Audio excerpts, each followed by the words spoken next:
Good afternoon.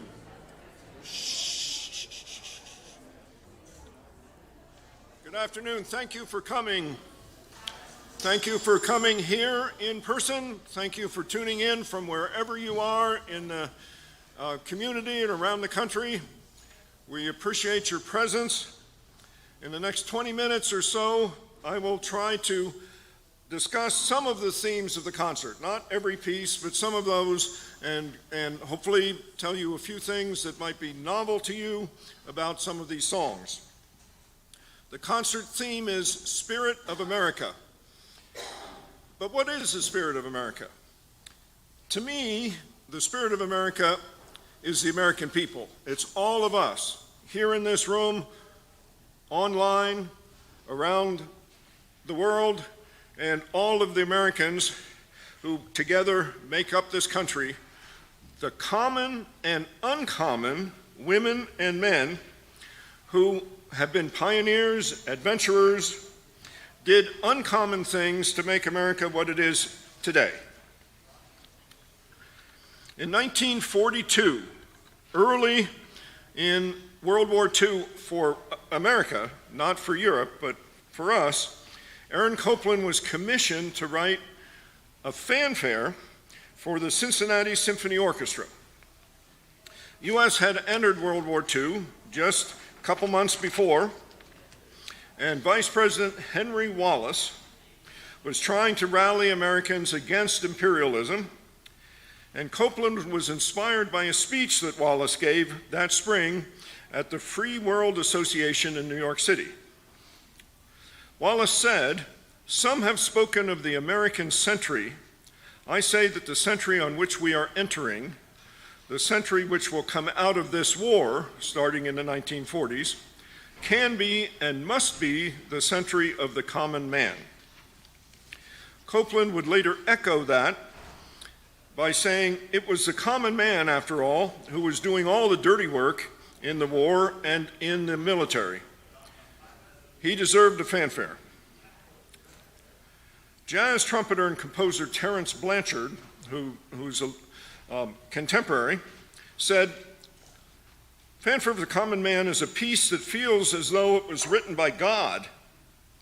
At the end of the day, most people in this country are good, God-fearing people. Honestly, that could have been our national anthem." Now we're going to pair that with a fanfare for the uncommon woman. Across her celebrated career, Joan Tower has made her fanfares for the uncommon woman something of a calling card. She composed a series of 5 fanfares, with the first one a direct answer to Copland's Fanfare for the Common Man, but she wrote 5 between 1986 and 1993, then encored with a 6th fanfare in 2014. Each of her fanfares are dedicated to noteworthy women who were risk takers and adventurers. Her fanfare number 6, which is the one we're playing today, was given its world premiere in 2016 by the Baltimore Symphony. And as we play it, we're going to show names and images of 24 uncommon American women who have been awarded the Presidential Medal of Freedom, our country's highest civilian honor. It was difficult to narrow down the list to only 24, but that number was dictated by the length of the piece. Okay. E pluribus unum. We see these words on virtually all of our nation's coinage. It was first used on a $5 gold coin in 1795. But what does that Latin phrase really mean? Why is it so important? E pluribus unum. It's best translated as out of many, one. It was the motto of the United States, adopted in 1776, until in 1956, it was supplanted by "In God We Trust." But perhaps we need both mottos to remind us of from where we have come and who we are. The meaning of E pluribus unum originates from the concept that out of the union of the quite diverse original 13 colonies, who, by the way, didn't get along any better than it seems we're getting along today, but out of those diverse colonies with very different interests emerged a new single nation, which is why the Continental Congress adopted it as the motto. Today we're going to present a march by Fred Jewell written on this theme, because we're a country that, in spite of, or perhaps in respect for, our many differing opinions, we must again become one out of many. In the spring of 1860, just at the beginning of the Civil War, Harvard professor and poet Henry Wadsworth Longfellow, we've all read Longfellow's poems at one time or another, he began working on a poem on an otherwise, at that time, obscure messenger ride by American patriot Paul Revere. He rode on the evening of April 18, 1775. Longfellow hoped to use the story of Paul Revere's ride as a vehicle to warn the American Union it was in danger of disintegrating, which of course it was. That's why the Civil War. Even though there's good evidence that Longfellow knew the real story of Revere's ride, he did use poetic license to simplify and rearrange parts of the story. Revere arrived in Lexington just past midnight on early morning, 19th of April. We do not know what he said at each of the houses along the way, but we do know exactly what he said when he got to Lexington. However, there was a sentry on duty who wouldn't let him in. Samuel Adams and John Hancock were living in the house, and the sentry, whose, by the way, was named Sergeant Monroe, later wrote down what happened.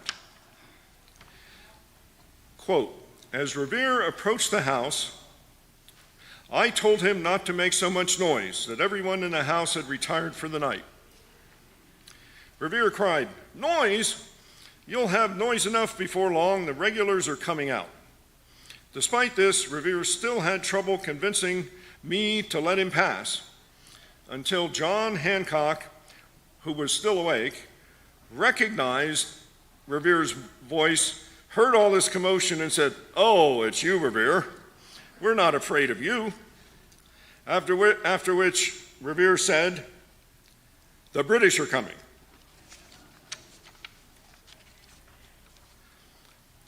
Moving forward to the 20th century, 1917, Irving Berlin, who had been a pacifist up to this point, decided to enlist in the Army to support our entry into World War I. As a private, he was assigned to Camp Yaphank, which was in Yaphank, Long Island, where he was asked to write a musical about the military. And one of the most famous songs to come out of this musical, we all know. The lyrics go, "Someday I'm going to murder the bugler, someday they're going to find him dead, amputate his reveille and step upon it heavily." Yeah. This is about not liking getting up in the morning. That was very clever, and other composers would have stopped there, but Berlin was always looking for the kicker, for one extra shot. And my favorite line out of this is, "And then I'll get that other pup, the one who wakes the bugler up, and spend the rest of my life in bed." I mean, after all, that's where it all starts. So that was an Army show, Camp Yaphank. Berlin wrote another song for that show, "God Bless America," but he put it back in his trunk, and it wasn't until 1940 and beginning of World War II that he dug it out, and it became the favorite it is today. And we are going to include in our Berlin medley both of these songs about getting up in the morning and about God Bless America, and another half dozen Berlin patriotic favorites. Little known is that This Land Is Your Land, Woody Guthrie, is a protest song against God Bless America. Woody Guthrie thought God Bless America was too unrealistic, too complacent, and too sobby, in his words. He had experienced the Great Depression, he had driven across the country, and he thought he should write a song that was more inspirational. So, This Land Is Your Land celebrates the natural beauty of our country, kind of like America the Beautiful, and the chorus drives home the credo that our nation and our land belongs to all of us, not just the rich and powerful, but to everyone. Now I think we're going to jump to slide 20, Rich. Hymn number 729 in our hymn book is entitled, Lift Every Voice and Sing. The text goes, lift every voice and sing till earth and heaven ring, ring with the harmonies of liberty. Let our rejoicing rise high as the listening skies, let it resound loud as the rolling sea. Sing a song full of faith that the dark past has taught us. Sing a song full of hope that the present has brought us. Facing the rising sun of our new day begun, let us march on till victory is won. Many of you will recognize that text. It was written in 1900 by two brothers, James Weldon Johnson and John Rosamond Johnson. James was the principal of a segregated school in Jacksonville, Florida. James later was elected to be the first African American head of the NAACP. And here is what James Weldon Johnson wrote about this great hymn. A group of young men in Jacksonville, Florida, arranged to celebrate Lincoln's birthday in 1900. My brother, J. Rosamond Johnson, and I decided to write a song to be sung at the exercises. I wrote the words, he wrote the music. Our New York publisher, Edward B. Marks, made mimeographed copies for us, and the song was taught to and sung by a chorus of 500 colored school children. Shortly afterwards, my brother and I moved away from Jacksonville. They moved to New York, and song passed out of our minds, but the school children of Jacksonville kept singing it. They went off to other schools and sang it. They became teachers and taught it to other children. Within 20 years, it was being sung all over the South and in some other parts of the country. Today, the song, popularly known as the Negro National Anthem, is quite generally used. The lines of this song repay me in an elation, almost of exquisite anguish, whenever I hear them sung by African American children. Those are the words of James Weldon Johnson, who wrote the song. Turning to 1950s New York and West Side Story, the musical by Leonard Bernstein, Stephen Sondheim, and Arthur Lawrence. It was based on, as most of us know, one of our favorite Shakespeare plays, Romeo and Juliet. It's one of the highest grossing musicals of all time. It has classic songs, America, Tonight, Somewhere, I Feel Pretty, and it has great dance sequences that have been reproduced in countless high school, college, sitcoms, movies, music videos. And just last year, Steven Spielberg updated the musical and produced a movie version where he cast native speakers who spoke Spanish and English both.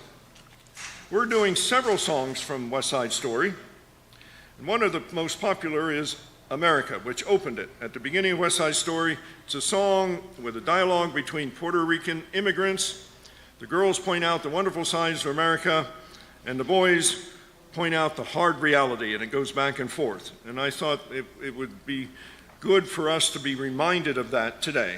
The contrast of praising and condemning America, as well as Puerto Rico, awakens us to the need for growth, acceptance, understanding. Additional message of America is that we should allow and assist these historically marginalized and foreign other people to share and enjoy the American dream too. We need to do this fairly, equitably, and well. The lyrics of West Side Story may sound a little bit simplistic to us and maybe a somewhat too much of a parody of both Puerto Rican and U.S. tropes, but they express the goal of so many people from every part of the globe that want to become Americans. Despite our flaws, despite our imperfections, we remain this land of hope, opportunity, freedom for people across the world. So now I'm going to invite the choir and the orchestra to join me on stage, and we'll get ready for the concert. Meanwhile, please, thank you.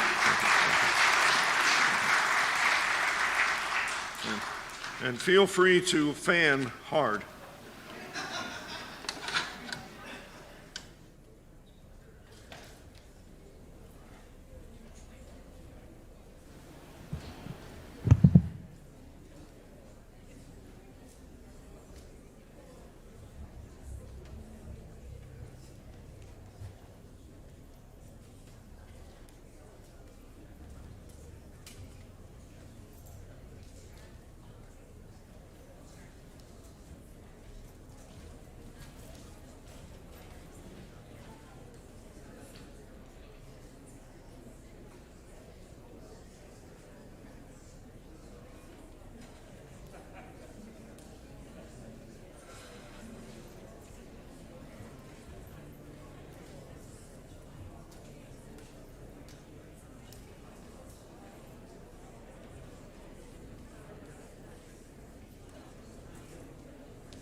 Ladies and gentlemen, please rise for the Pledge of Allegiance.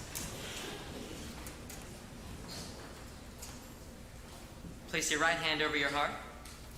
Ready? Begin.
Wait.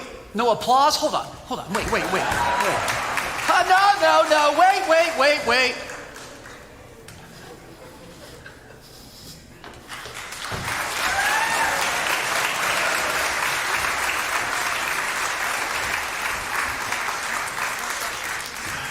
Oh my goodness, I've said it before and I will say it again. It is amazing what you can still find in Jack's closet.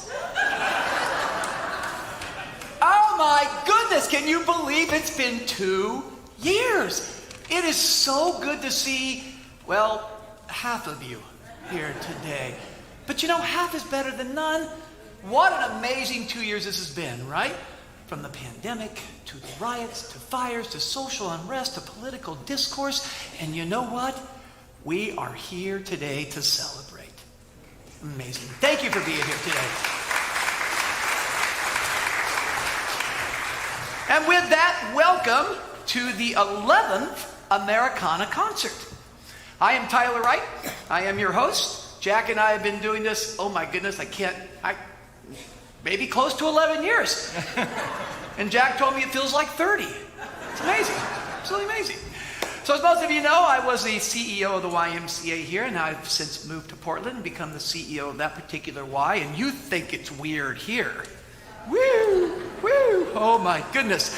I am so honored to be back here today to be hosting an MC in our particular concert. It's such a thrill. I will tell you that the pandemic has had some effects upon our YMCA in Portland. Unfortunately, my camp staff has been down a lot for this week, and we have this beautiful camp, and I was asked about a week ago, Hawkeye, which is my camp name, Hawkeye, can you serve as camp director for this week until we get well? And I said, you don't have to ask me twice. So I'm up there working with these wonderful kids, and I'm telling these amazingly funny jokes. And this young man comes up to me and he says, Hawkeye, you're a really funny guy. And I said, well, thank you. And he says, I hear you're doing a concert. And I said, I am. And he said, is there going to be a band? And I said, there is. He goes, well, then I've got a joke for them. I said, okay. 2 drums and a cymbal fall down a cliff. Bada bump.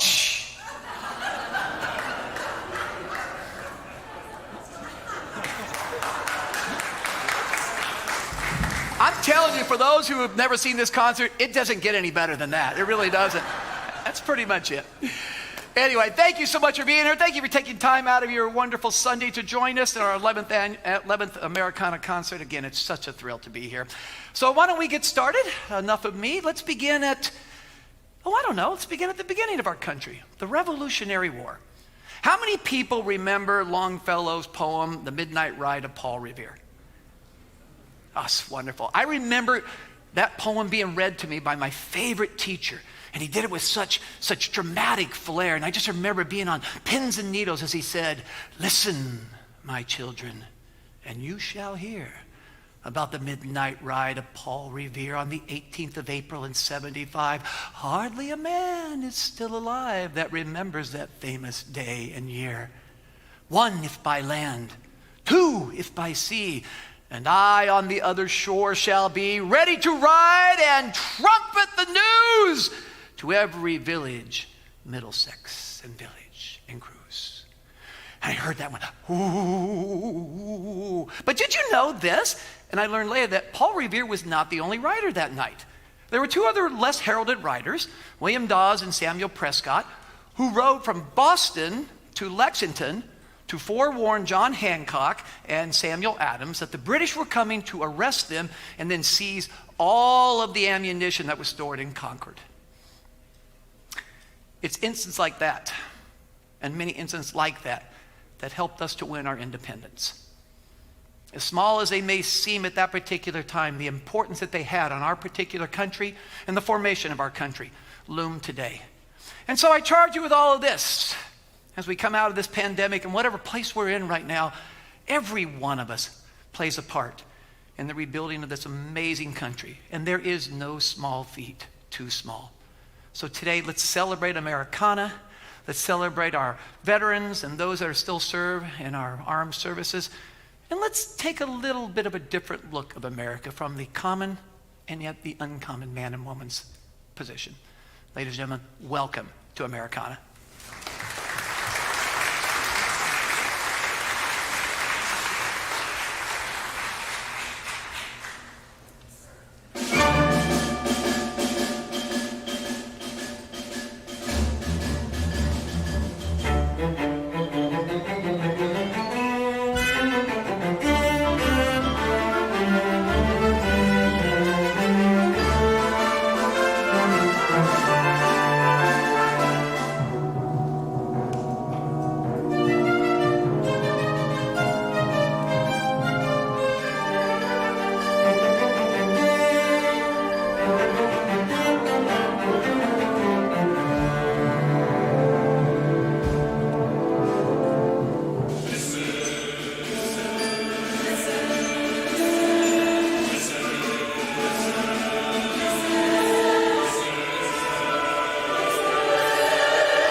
countrymen and my friends.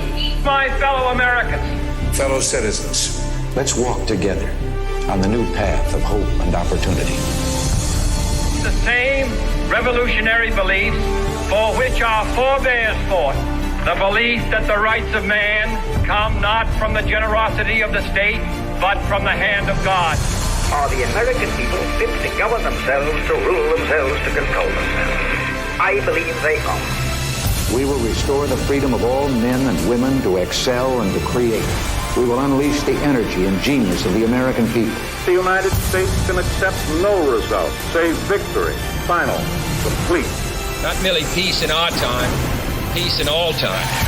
The shining city upon a hill, teeming with people of all kinds, living in harmony and peace.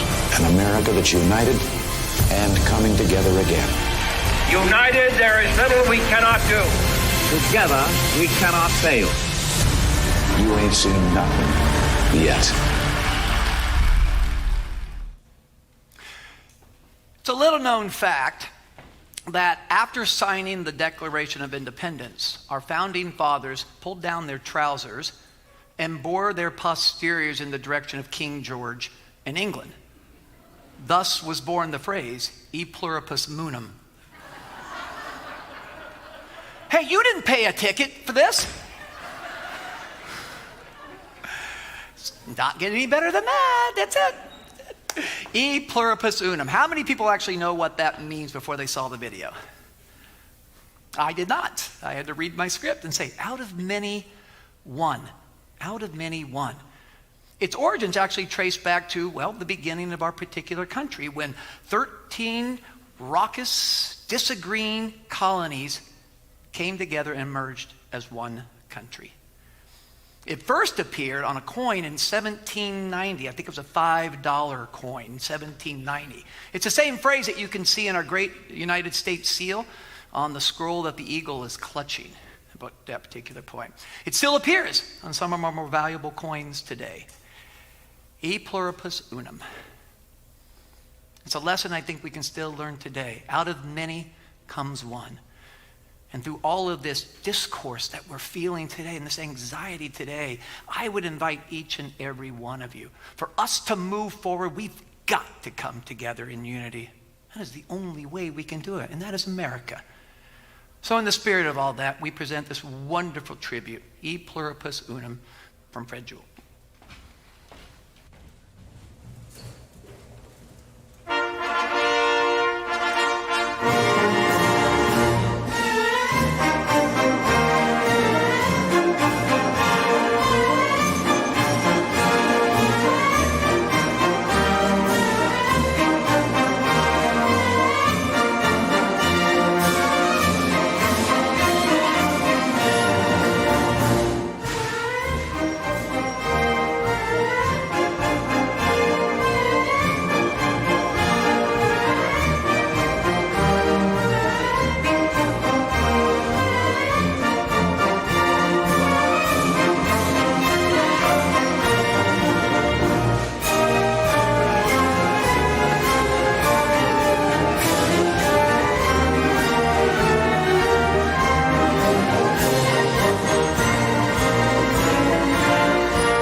are certain parts of the script that Jack wrote, brilliantly, by the way.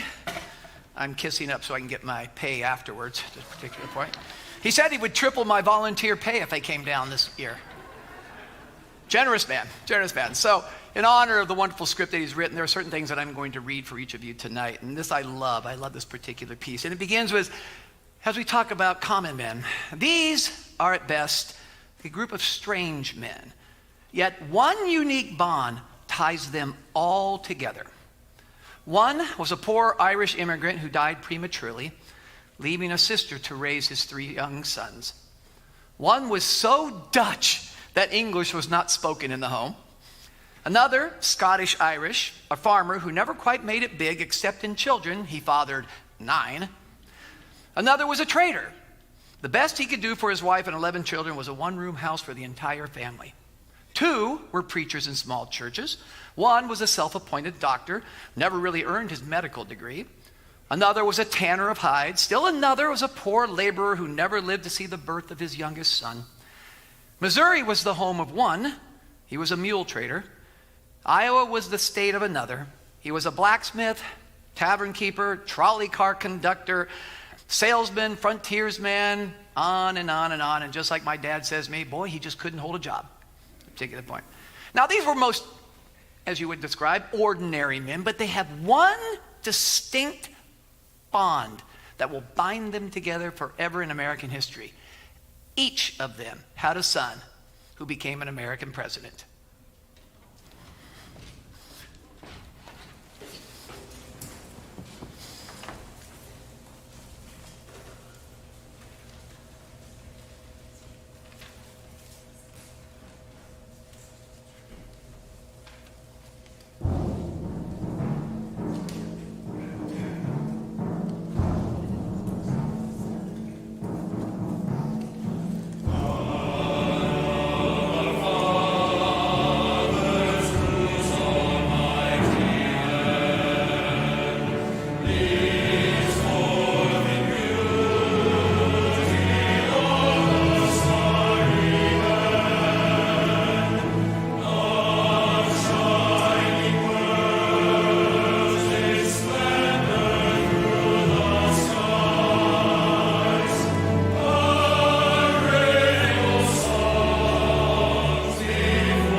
Fanfare for a Common Man begins with this bombastic percussion that heralds something big and exciting, like me.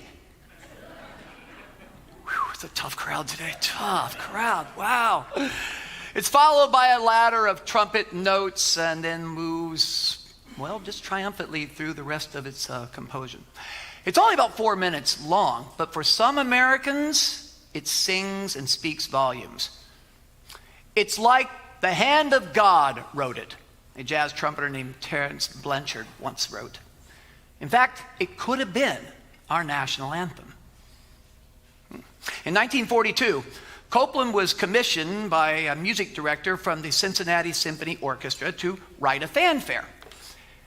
He was inspired by a speech that he'd heard from the then Vice President, Henry Wallace, who gave a speech in New York City, which basically said, "I say that this century on which we are about to embark, this century which will be born out of war, this century can be and must be the century of the common man." It's my personal belief that I think music inspires. It raises our spirits. It soars above the din of the noise that is in our society today.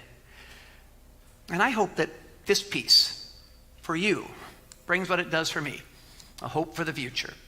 It's powerful, it's direct, and it's just America.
My mother once said that behind every great man is a woman rolling her eyes and doing this.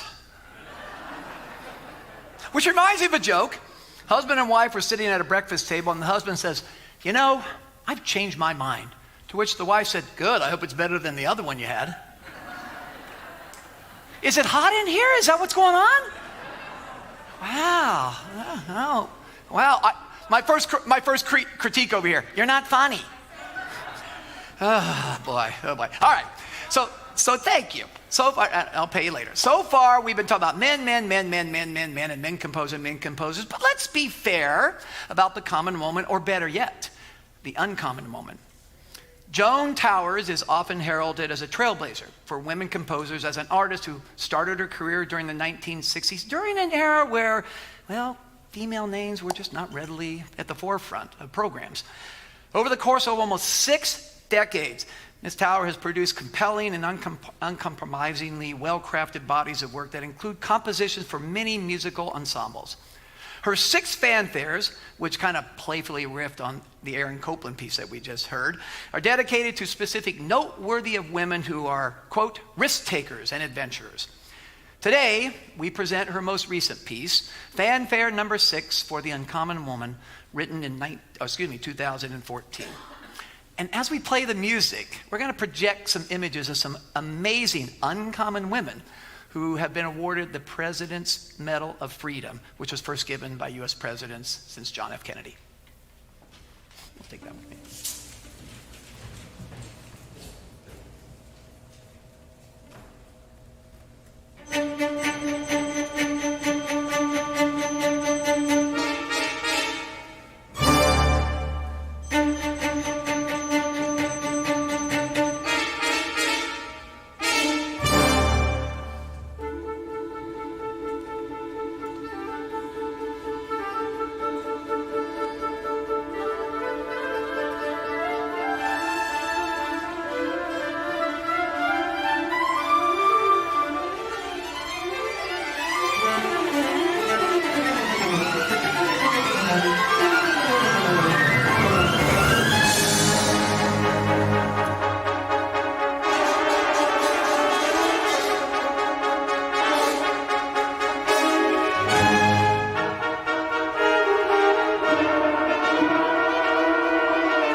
Written in 1927, the lyrics to Bless This House were penned by an English woman, Helen Taylor, while the tune was crafted by her Australian friend, May Bra.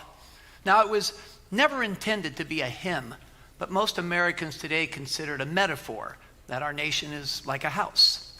The production that we're going to present to you this afternoon was actually first presented on the first anniversary of 9/11 and sung by the beautiful Metropolitan Opera singer Susan Graham. The lyrics, though, are stirring. Bless this house, O Lord, we pray. Make it safe for us each night and day. And then later, bless the people within. Keep them pure and free from sin. Amen.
Believe it or not, I found this in Paulette's closet.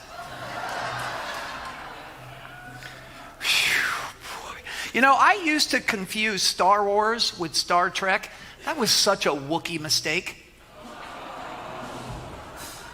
I told you they don't get any better than this. They really don't. Oh my goodness. Did you know that people around the world learn more about America through Hollywood than any other venue? In fact, some people learn the English language by watching American movies. Now, like Jack, We both love movies. But we also know, what would a movie be without great music? Think about Jaws without the dun-dun, dun-dun, dun-dun, dun-dun, dun-dun, dun-dun. Music to me makes a great movie. In 2002, Sir John Williams was, I guess, commissioned, if you will, to lead the music for the Academy Awards that particular year. He assembled a medley in honor of all the great composers and all the great Academy Award winning scores in Academy history, including some of his own. See how many you can find in this next particular piece.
How many did you find?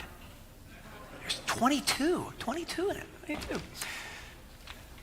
On a more serious note, it is my opinion, and some of those who may sit out here, that the freedom we enjoy, and sometimes take for granted, has come at a very high price. Throughout the timeline of our history, men and women have given the ultimate sacrifice for the freedoms that we enjoy today. These fallen heroes are laid to rest in sacred gardens, those that we call military cemeteries. And to walk among the graves in an American military cemetery is, well, emotional. I remember the first time that I walked through Arlington Cemetery, I wept along the way. We honor the men and women of America's armed services, past and present, for their gift of freedom to all of us living today. This tribute and their sacrifice is a reminder to all of us, lest we forget their sacrifice.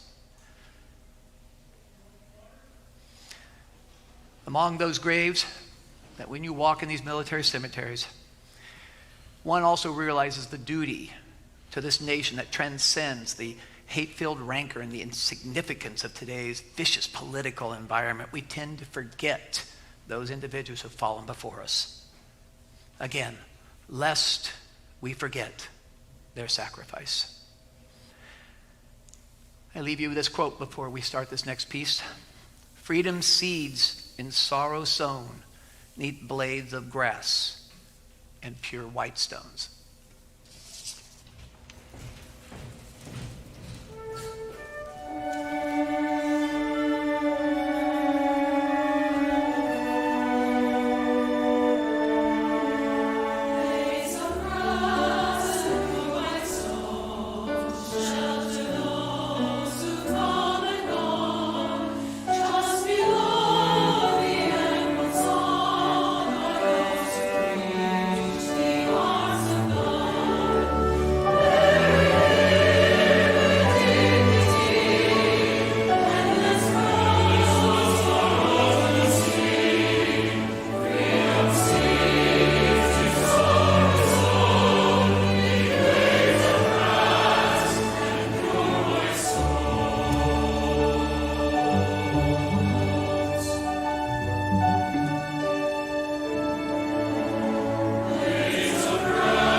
Now we come to my favorite part of the production. This is our Armed Forces Salute. And it's my favorite because as the son of a veteran of World War II and the Korean War, I salute him and all of those here and afar who have proudly served our particular country. Now, for those who have not been here before, what we're going to do is we're going to play the theme of one of the branches of our military. And when we do, and I call out the name of that branch, we ask you, if you served in that particular branch and or are serving today, to stand and be recognized. And then when the theme is over, we ask that you take a seat so that we can recognize the rest of the group. Now, I do want to offer one bit of an apology for those who have been here before. I have a costume shop that I've been working with for so many years to get all of these wonderful hats and props, and unfortunately they closed. So we did what we could to scramble, and for those that do serve and have served in the Coast Guard, I do not have a hat to represent your service, but it nonetheless diminishes what you've done for our particular country. Ladies and gentlemen, our armed forces salute.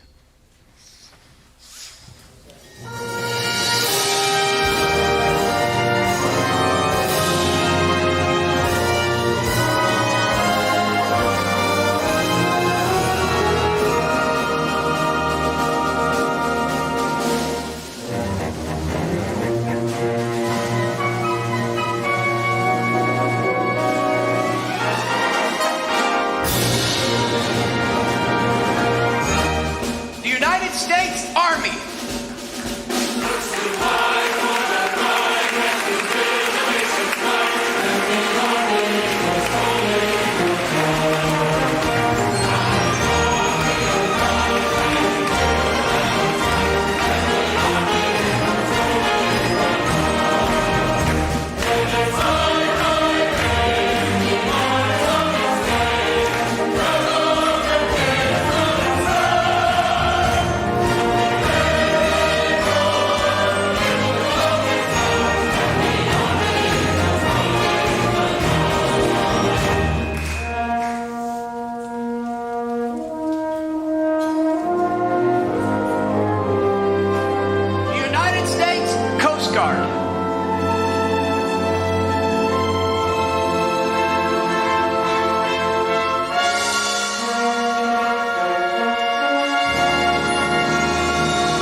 the way, I failed to mention that in December of 2019, I think it was, the United States formed a 6th military branch that we call Space Force.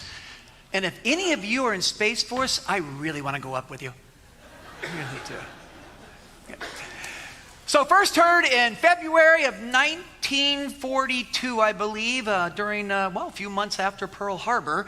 Morton Gould's American Salute is a playful orchestral movement upon that wonderful song, When Johnny Comes Marching Home. It does remind us, however, of that prayer that I hope we still pray today for all of our young men and women still serving today. Please, Lord, send them home.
I would have given all of you some, but you're too critical about my jokes.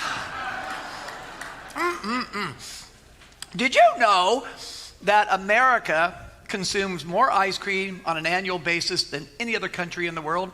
And in fact, on average, an American consumes about 23 pounds of ice cream per year. Here's a couple of fun facts about ice cream. In 1790, I think the summer of 1790, George Washington spent $200 on ice cream. And I love this. In the 1890s-ish, in response to the church, very upset that Americans were eating sinfully rich ice cream on Sunday, ice cream merchants left out putting carbonated soda into their ice cream sodas, and hence the Sunday was born. S-U-N-D-A-Y. They later changed it to S-U-N-D-A-E to avoid any connection with the Sabbath.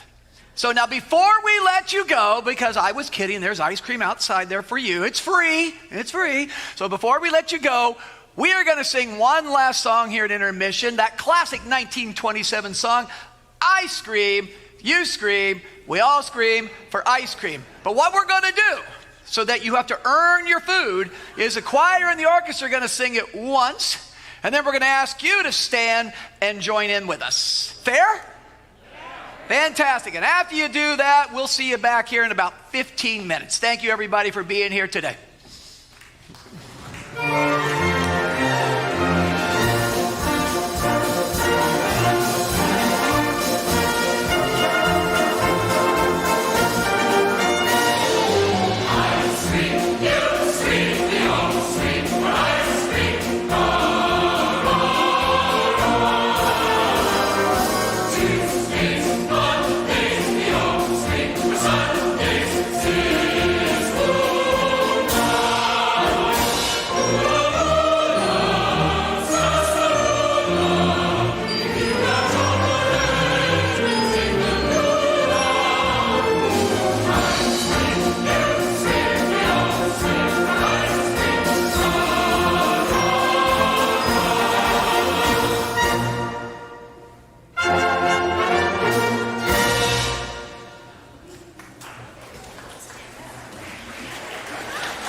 The words will be on the screen.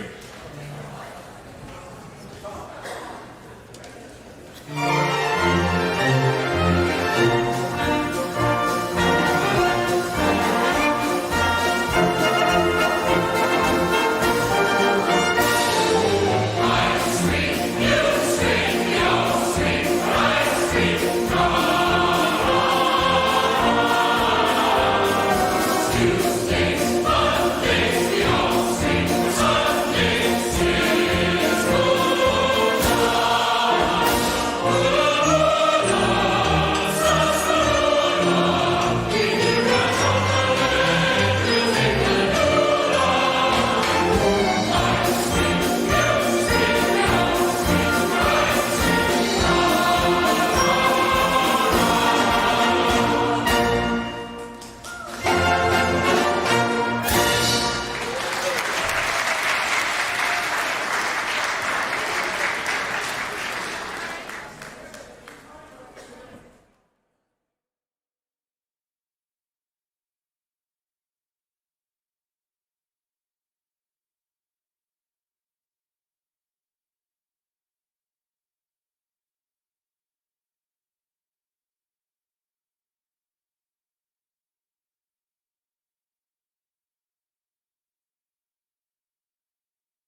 Welcome back.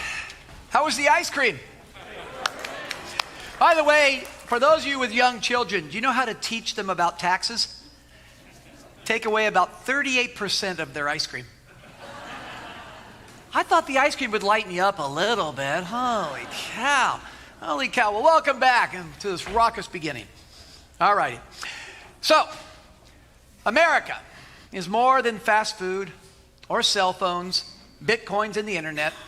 America is bigger than Elvis, Tom Brady, Barack Obama, Elon Musk, Oprah Winfrey, and yes, even Starbucks.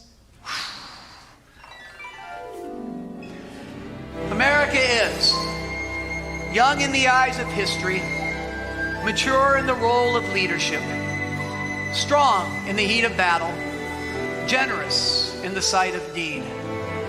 Sometimes she is too boastful of her wealth, too public with her problems, too believing in her own critics, and too faithful to her own. So she is criticized by her friends, scolded by her neighbors, scorned by her enemies, and loved by her children. But whatever else she may be, she's still a great place to call a home, and she is worthy of our Pledge of Allegiance. So please sing with us and celebrate this amazing land of ours.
Hey, Jack, I want to go back to that Space Force thing. Did you hear about the claustrophobic astronaut? He just wanted a little bit more space. Woo! Woo! Bring back dad jokes. Bring back dad jokes. Okay. In 2014, a study reflected that Americans were more likely to describe their day as particularly good compared to those of rich European countries. And nothing reflects this like the enduring parable of the American dream. The idea that here in America, and only in America, the poorest of individuals can create wealth through creativity and hard work. Now, a recent study actually verifies that particular stereotype, that most Americans feel pretty bright and hopeful about the future. However, on the other side of that, we're also waning a bit because of what we've endured over these last couple of years. So I say to you this, though. The American dream is the ethos that distinguishes the American freedom. It's as permanent as apple pie and baseball.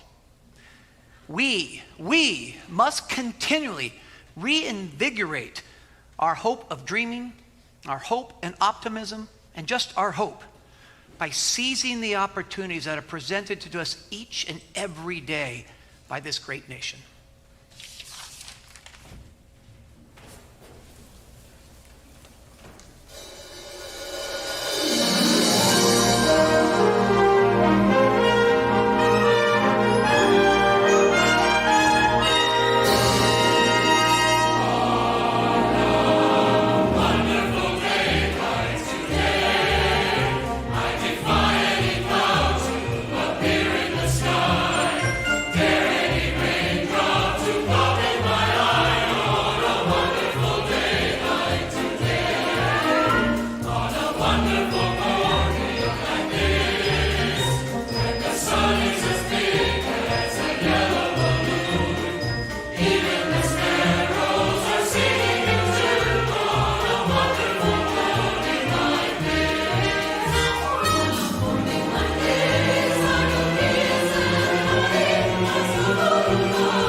Do-do-do-do-do-do, dun, dun, dun, dun, do-do-do-do-do. When you're a jet all the way. I thought my mic was off. Sorry, so sorry. I love Broadway musicals. They are just my favorite form of theater to see. And even though I studied dramatics in London and in New York, I would pay out of the nose to see a Broadway musical. And one of my favorites of all times is West Side Story. Composed by Leonard Bernstein and written by Stephen Sondheim, it's a modern-day version of William Shakespeare's Romeo and Juliet. It first premiered on Broadway in 1957 and later a movie in 1961, and actually just reprised by Steven Spielberg just recently, I think. And it's won amazing critical acclaim and a bucket load of awards. And in fact, the film won an Academy Award for the first Latina ever, Rita Moreno, in a supporting role. It's just a wonderful film. The play is based upon racism and bigotry. And you would think today we would be past some of that by now, but yet we still have lessons to learn.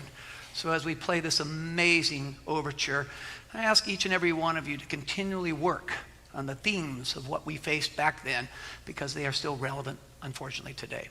Here is West Side Story, the overture.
Now, Jack wants me to tell you that America, a song in West Side Story, is my favorite song of the musical. It's not. Although it's amazing, my favorite song is Dear Officer Krupke. For one reason and one reason only. I auditioned several times when I was working as an actor to get into West Side Story, and I never got cast until finally one day I got cast as Officer Krupke. And I said to the director, that's the old man part. I don't want to do that. So I took it because I wanted to do the show. 2 weeks into it, the young man who played Action had to drop out and take on another gig. So the director came to me reluctantly and said, all right, I hate doing this, but I'm going to give you your opportunity. Will you play Action? Which I jumped at. And when the critiques came out and the reviews came out, I told Jack, all it said about me was oldest action ever. So true. So true. Anyway, in this particular piece, America, which basically is a song about the two clashes of let's just say, cultures that have come together at this particular point. A lot of people back in America didn't know at that particular time that Puerto Rico was part of America. It has been since 1898 through 1952 when it actually became a Commonwealth of the United States. And actually in the 1950s, a lot of people left the island to move to the mainland to seek jobs. A lot of them to New York City. In fact, a lot of Puerto Rican women took up jobs in the service industry. They saw it then, as we see it still today, as most people across the globe, that America is still the land of opportunity. And yes, even though this song has a bit of a parody in it, pokes fun a little bit at Puerto Ricans and Americans, it still reflects one thing and one thing only, that America truly is the land of opportunity. And people around the globe are just dying to be part of this amazing country. Ladies and gentlemen, America.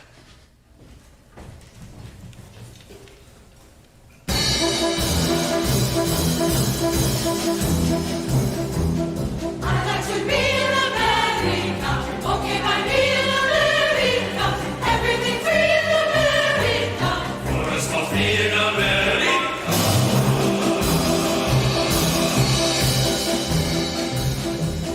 I like the city of San Juan. I know a boat you can get on.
Lift Every Voice and Sing was written as a poem by James Weldon Johnson in 1900 and then later set to music by his younger brother, John Rosamond Johnson. It is now an inspirational hymn. The elder Johnson was a lawyer, diplomat, professor, and poet, and the first African-American leader of the NAACP. The younger Johnson trained at the New England Conservatory of Music. During his long musical career, Johnson composed and performed in stage musicals and operettas. The hymn that you're going to hear was first performed in public by the Brothers Johnson hometown, in the Brothers Johnson hometown of Jacksonville, as part of a celebration of Lincoln's birthday by a choir of 500 school children at the segregated Stanton School, where James Weldon Johnson was principal. Today, Lift Every Voice and Sing is one of the most cherished songs of the African American civil rights movement and is often referred to as the Black National Anthem. It is a hymn of hope and confidence and faith, and I would invite us all to embrace it and should be embraced by people of all colors. So I invite you, and we invite you to stand and join us in song as we present this wonderful, wonderful song. The lyrics will be presented on the screen above you.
So when Jack and I first talked about the show today, he said, maybe at this particular point, Tyler, maybe you want to offer a little scripture. And I said, well, it's kind of hot for me to sermonize, but how about a prayer?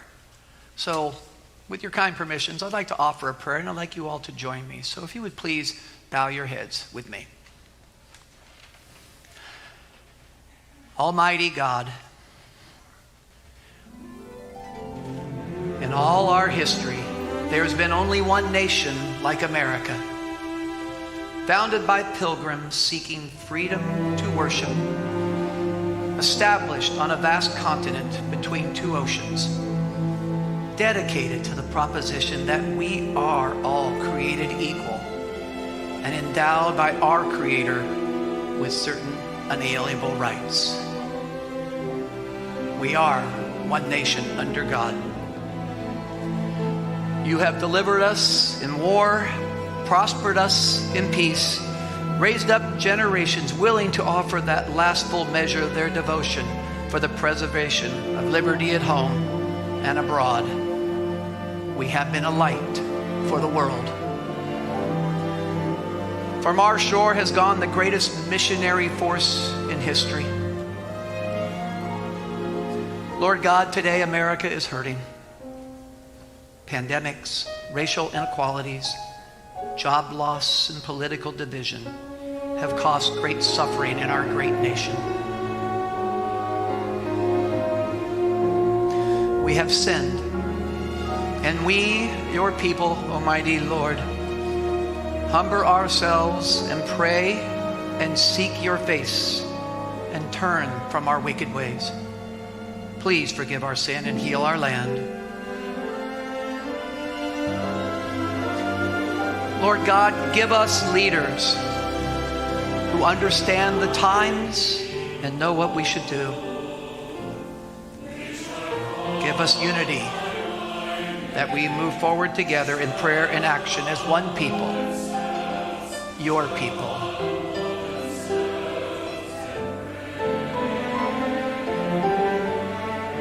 We ask this, Lord, in your name, that you, God, bless America forever and ever. Amen.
The story of Irving Berlin is the, quintessential American one. He and his family fled Russia in the 1890s during violent anti-Semitism and landed in New York. It was in New York where he flourished as a songwriter and composer, writing some of the greatest songs in American history like Alexander's Ragtime Band, Putting on the Ritz, White Christmas, and America the Beautiful.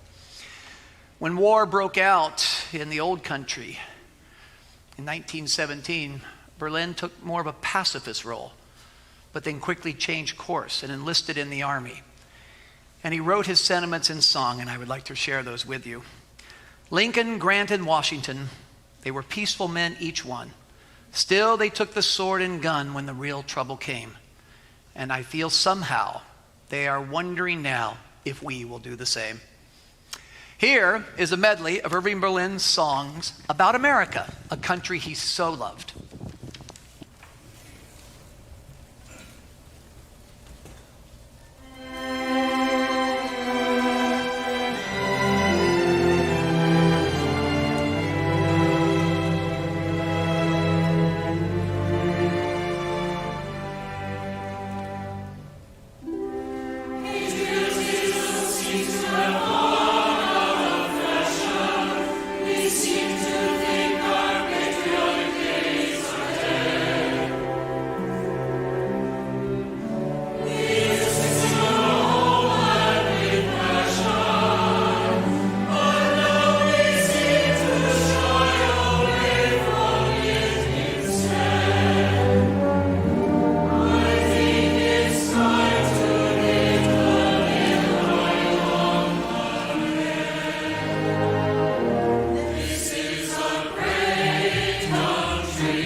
So as we present our last piece, a quick commercial. In your programs is an envelope that's entitled Music at LCPC. We would appreciate your generosity in giving towards our future concerts. All of these particular concerts we would like to present free to each and every one of you, and we can only do so through your generosity itself. A list of the future concerts will be on our screen here in just a minute. Oh, there we go. Look at that. The good news is I'm not emceeing any of those in any way, shape, or form. Or you can give to our ushers at the end of the concert, and if that doesn't do it for you as well too, the envelope can be mailed here to the church.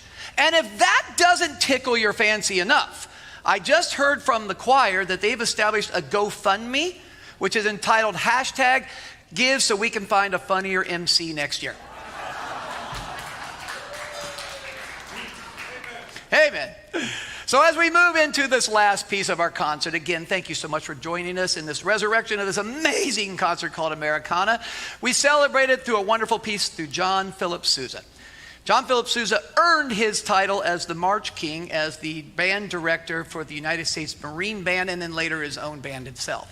But however, of the 136 marches that he composed, the next one you're going to hear is probably the most uplifting and famous, and probably earned him that title of being the greatest march leader of all time. Some of the lyrics that you're going to hear are some of the original lyrics that John Philip Sousa wrote, and they're not some of the lyrics that we learned as a kid, like, hooray for our web-footed friends, for they might be somebody's mother. He did not write that in any way, shape, or form. Here's some of the lyrics he did write. Hooray, let me just take this off here. Hooray, getting older. Hooray for the flag of the free, may it wave as our standard forever, the gem of the land and the sea, the banner of the right, that by their might and by their right, it waves forever. Thank you again for joining us at our 11th Americana concert. And now to present our final song, Jack and our lovely orchestra and choir.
our song? Fantastic, fantastic. So before we present our encore, which is God Bless America, I want you to think about something that you find in America beautiful. I want you to think a little bit about what makes this the greatest country for you in which to live. I know it's tough with all the things that we've been talking about and the strife and the pandemic and everything else, but I ask you, I invite you to embrace a little bit of hope for our future, because there is hope for our future. It is America the beautiful, and after all, it is the land of the home and the free and the brave.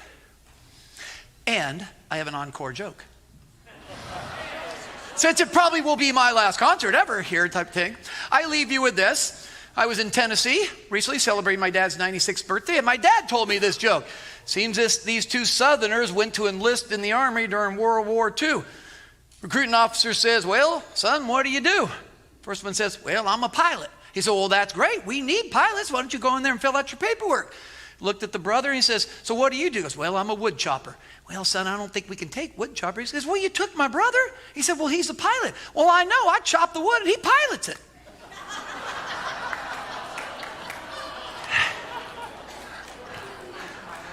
Okay. I can't get any worse. I leave you actually with this thought. And crown thy good with brotherhood and sisterhood from sea to shining sea. Thank you so much for being here. Thank you for being a part of our concert.